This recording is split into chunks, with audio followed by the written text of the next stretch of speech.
everyone, welcome to the channel. Let's begin. We will be started the question आहे आपल्याकडे. Find the least initial velocity with which a projectile is to be projected so that it's clear a wall 4 meter height located at a distance of 5 meter and strike the ground at a distance 4 meter beyond the as shown in figure.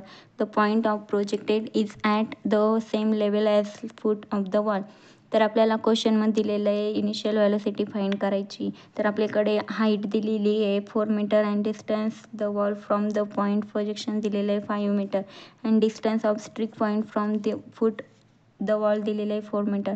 तर आपल्याला alpha find करायचा आहे. Alpha find करण्या अगोदर आपल्याला range find करायला लागेल. रेंजचा formula U square sine square alpha upon G. तर आपल्याला या फॉर्म्युल्यामध्ये व्हॅल्यूज पुटअप करायला लागेल. तर आपल्याकडे व्हॅल्यू आहे 5 + 4 = U square sine 2 alpha upon G. तर आपल्याला यू स्क्वेअर मिळेल 4.5 G upon sine alpha into cos alpha. आपण याला इक्वेशन नंबर 1 देऊ. तर the equation of path of the ट्रॅजेक्टरीचा फॉर्म्युला आहे y = x tan alpha minus G into X square upon 2 into U square cos square alpha. ह्या फॉर्म्युल्यामध्ये values put up करू. 4 = 5 tan alpha minus G into 5 square upon 2 into cos square alpha. तर u square आपल्याला अगोदर मिळालेलं ते इंटूमध्ये जाईल sine alpha into cos alpha upon 4.5 जी.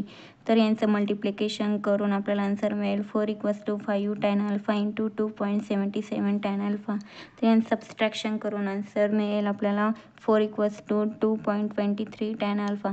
2.23 अल्फा 4च्या डिवाइडमध्ये जाईल. तर 4 डिवायडेड बाय 2.23 = tan अल्फा. तर आपल्याला इथं अल्फाची व्हॅल्यू मिळेल. अल्फाची व्हॅल्यू 16.86 मिळेल. तर आपल्याकडे इक्वेशन 1 होतं त्याच्यामध्ये पुट करायला लागेल अल्फाची व्हॅल्यू. तर इक्वेशन नंबर 1 काय होतं यू स्क्वेअर = 4.5 जीची व्हॅल्यू काय आपल्याकडे 9.81. तर ती व्हॅल्यू पुटअप केली. तर डिवायडेड बाय साईन अल्फाची व्हॅल्यू होती 16.86. तर ती पुटअप केली. तर आपल्याला यू स्क्वेअर = 103.79 मिळालं. तर फायनल आन्सर मिळाला आपल्याला u = 10.18 metre per second. Thank you watching for this video. चॅनलला सबस्क्राईब करा, लाईक करा अँड शेअर करा. Thank you so much.